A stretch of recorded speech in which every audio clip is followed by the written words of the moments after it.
ஒரு பெரியவர் அடர்ந்த காட்டின் வழியே சென்று கொண்டிருக்கும் போது அவரை 2 திருடர்கள் வழிமறித்து அவரிடம் கொள்ளையடிக்க முயற்சி செய்கிறார்கள். ஆனால் கொள்ளையடிக்கும் அளவிற்கு அந்த பெரியவரிடம் பொருள் எதுவும் இல்லாததால் அவரது 2 கைகளையும் வெட்டிவிட்டு அந்த திருடர்கள் தப்பி ஓடிவிடுகிறார்கள். கைகள் வெட்டப்பட்ட அந்த பெரியவர் காட்டுக்குள்ளேயே உயிருக்கு போராடி கொண்டிருக்கிறார்.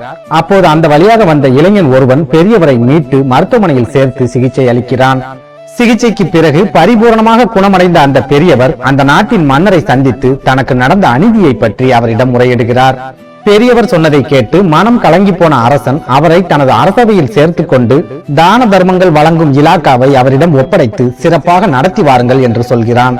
மன்னரின் ஆணையை ஏற்றுக்கொண்ட அந்த பெரியவர் அந்த நாட்டில் உதவி தேவைப்படும் அத்தனை மக்களுக்கும் தேடி சென்று உதவிகளை செய்கிறார்.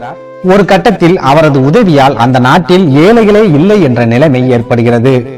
இதனால் வெகு சீக்கிரத்திலேயே அந்த பெரியவரின் புகழ் அந்த நாடு முழுக்க பரவத் தொடங்குகிறது. இந்த சூழலில் ஒரு நாள் அந்த பெரியவரின் கைகளை வெட்டிய 2 திருடர்களும் தானம் பெறுவதற்காக அரண்மனைக்கு வருகிறார்கள். அரண்மனையில் கைகள் வெட்டப்பட்ட பெரியவர் அமைச்சராக இருப்பதை பார்த்து அந்த திருடர்கள் இருவரும் அதிர்ச்சி அடைகிறார்கள்.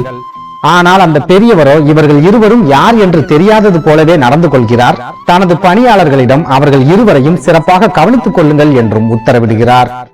அன்று முதல் அரண்மனையில் அந்த திருடர்கள் இருவருக்கும் சிறப்பான வரவேற்பும் சிறப்பான உபசரிப்பும் கிடைக்கிறது. பெரியவரின் உபசரிப்பில் அந்த திருடர்கள் மனம் மகிழ்ந்து போகிறார்கள். அப்போது அந்த திருடர்களில் ஒருவன் இன்னொருவனை பார்த்து, அந்த பெரியவர் எதற்காக நம்மை தெரியாதது போல் நடிக்கிறார் என்று கேட்கிறான். அப்போது இன்னொரு திருடன், அந்த பெரியவரின் தலையை நாம் வெட்டி விடுவோம் என்ற பயத்தில் தான் அந்த பெரியவர் நம்மை தெரியாதது போல் நடிக்கிறார் என்று சொல்லி சிரிக்கிறான். இப்படியே சில நாட்கள் கடந்த நிலையில் அரண்மனையை விட்டு தங்கள் ஊருக்கு செல்ல போவதாக அந்த திருடர்கள் இருவரும் பெரியவரிடம் போய் சொல்கிறார்கள்.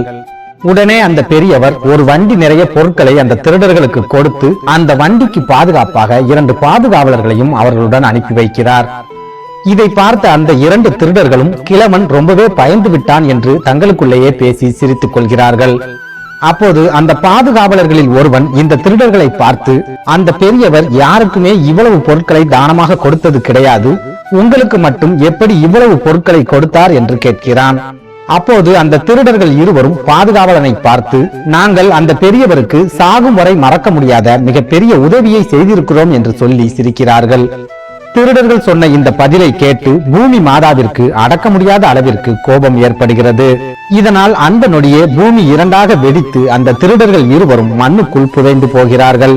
திருடர்கள் பூமிக்குள் புதைந்து போன தகவல் பாதுகாவலர்கள் மூலமாக அந்த பெரியவருக்கு தெரிய வருகிறது.